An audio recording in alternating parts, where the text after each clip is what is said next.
how important is, for languages that don't use the kind of Latin alphabet, how important is reading and writing? Reading and writing is something I also tend to put later in the intermediate, regardless, even for Latin-based languages like Spanish or French.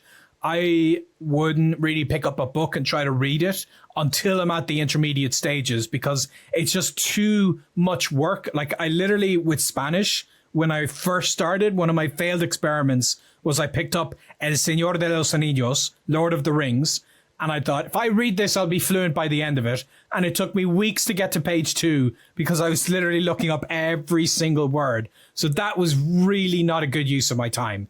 Whereas when I've reached the intermediate stage, then it becomes more manageable. Then I'm only looking up every 15th or 30th word. So I can actually read significantly more and it becomes more pleasurable. So personally, I leave reading till later. I wouldn't necessarily say this is something I would prescribe to everybody, because I've interviewed a lot of other language learners. People will see a lot of episodes on my podcast where I talk to a lot of very interesting people. I can think of a bunch of them. There's Steve Kaufman, who runs the website Link. There's Professor Krashen, who's very famous for talking about comprehensible input, which is a philosophy in language learning where you try to get exposure to something that is within your language level. And that leans a lot more towards reading, and people would actually read from the beginning. So that may work more appropriately for a lot of people.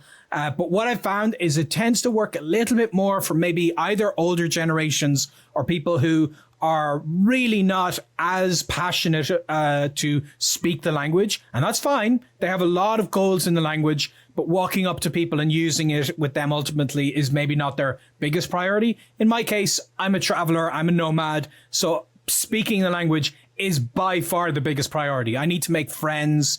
I need to interact with people in complicated situations. So speaking is my priority. Once I've done that, then I come back to reading and writing. And that's regardless of whatever script it uses. But in terms of how they're different, I don't really change how I learn a language when it's European versus when it's something like an Asian language. I mean, maybe with something like Chinese that has as a character-based writing system. In that case, I would absolutely learn all my vocabulary through pinyin, which is the romanized version of Chinese characters. So people would say, well, Chinese is one of the hardest languages in the world.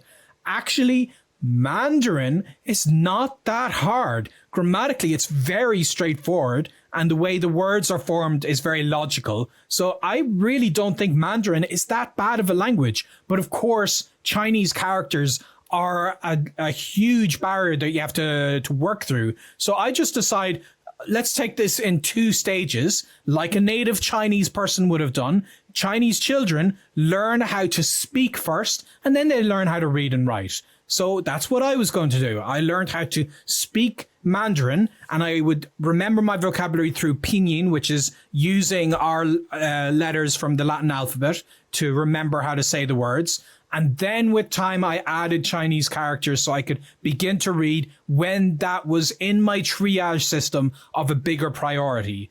So that's the case with that. But then for a language like Korean that I'm currently doing, its writing system is actually very logical. You can learn it in a weekend if you put some intensive time into it. It's very straightforward. So a lot of languages that have a phonetic system, like Cyrillic for Russian or for Arabic, or Greek, or in the case I'm doing now, Korean, you can still incorporate learning the writing system, because that's going to help you a lot with vocabulary. You really want to be learning your vocabulary through its writing system when it's phonetic. And people get intimidated because when I saw Korean before learning it, I was like, wow, all these circles and lines, it must take years to master. It is so easy. I cannot overstate how easy the Korean writing system is to be able to pick up. It's extremely logical, and it's something I did in a weekend. So you would be surprised for a lot of languages. It looks intimidating because all these squiggles and lines you've never seen before, but it's just it's like anything. You put a little bit of time in and it becomes manageable. Are there some languages that, do skew on the harder on the harder or easier side to learn? I definitely I've talked about this quite a lot. There's a podcast I've done with Paul Jorgensen, and he's a big YouTuber, millions of subscribers, from the Lang Focus. And in that, we talked about how to make difficult languages easy. So people can find that in my podcast, talked about it. Very fascinating when you dive into that one particular topic.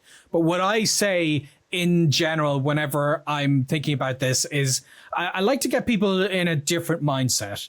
And I'll give you an example.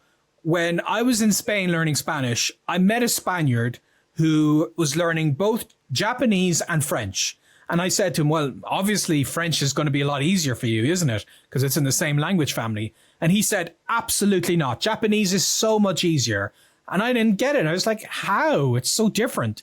And he said, because I'm forced to learn French in school, whereas I really want to go to Japan. I like anime. I think Japanese girls are cute. I've always dreamed of living in the country. And that completely transformed his experience, and it made Japanese easier. And I think when people come from this more academic way of looking at a language, they think of, how am I going to decide which language is harder? Well, I'm going to put one language on one side, another language on another side, and compare them side by side. And if I see more common words, like between English and French, that makes it easier. And if I see complicated grammar, like Japanese having a different word order in the sentence, that makes it hard. And that for me is such an inhuman way of deciding which languages are hard and easy. And it is easy to scale it. Like you can say, regardless of the person, this language is harder than that. But realistically, each person has their own situation when it comes to learning a language. They have their own passions. They have their own motivations. And when I think of all the languages I've learned and I compare my experiences, I would say something like Chinese was actually easier for me than Spanish.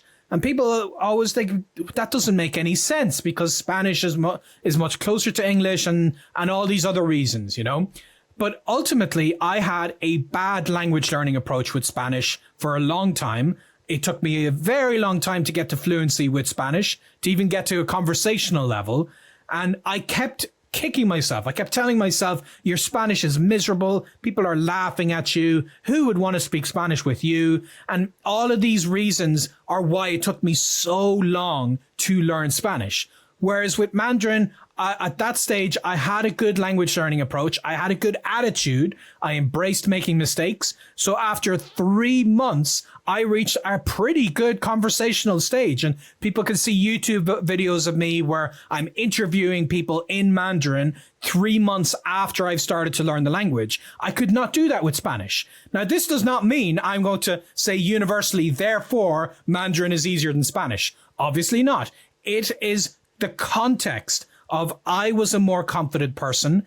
I had a lot better motivation with Spanish. I didn't have great motivation at the start. I didn't really know why did I want to learn Spanish. So I was putting the effort in a very inconsistent way. Whereas with Mandarin, I knew I want to travel China. I want to take a train 2,000 kilometers deep into the country. I want to make a video of me getting a Kung Fu lesson in a village with a Kung Fu master. All these dreams that I managed to make come true, I had these in mind, and that made Mandarin easier. So when I talk to people and I see they've decided they want to learn a particular language and it has real, genuine significance in their life, like their family background is there, or they have a love interest in the country they want to move in with, or whatever it may be, that is their passion, and that is going to make that language significantly more approachable because they have huge motivation to learn it. So the fact that other languages are easier or harder is insignificant because they aren't going to be easier if you don't care about them. So whatever language is the most important in your life, that is the easiest language because that's the one you're going to be able to get momentum to learn.